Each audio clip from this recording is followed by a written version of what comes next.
So I think what is important in design today is really to look at the production process of a potential product. So it's not so much about style or about how something looks. I think it's much more interesting to look at how it is produced, how it is made.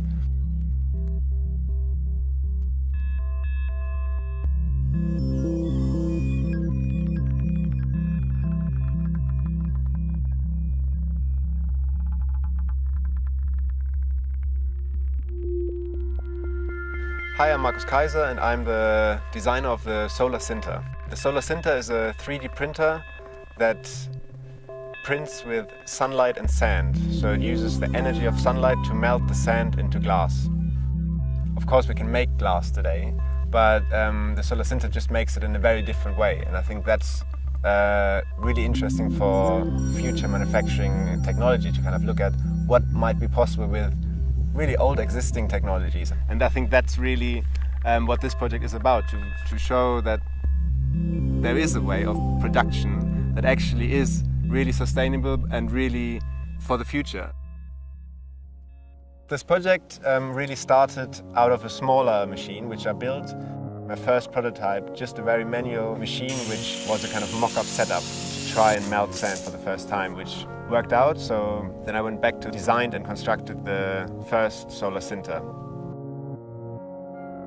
Now here we are in the Moroccan desert and we're trying the second generation solar sintering machine.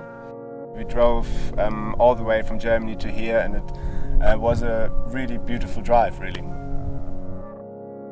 The difference here with the sand is that it's much finer than in Egypt and that it has more silica content in it.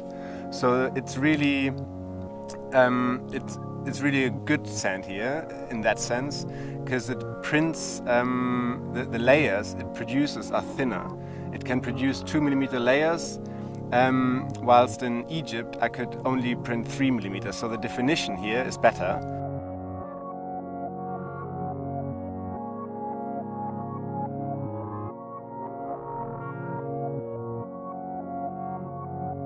A large part of the globe is covered in sand, basically. So sand is really a material that we have in abundance. Of course, there's a limit to that as well. But I just think that we really have to think radically of how we produce. The idea really is to produce, I think, sanitary objects. For example, toilets, bathtubs, sinks. I think there's all kinds of applications, as well as infrastructure applications like water channels or greenhouses. All these kind of things would be possible with more development. I think that the material is there on a huge scale, and sunlight is there as well. So there isn't really any limit if you think on a really large scale. This means that products would be produced in a very environmentally friendly way, but also, I think, humanistic way, in the sense that it would be in the rhythm of nature.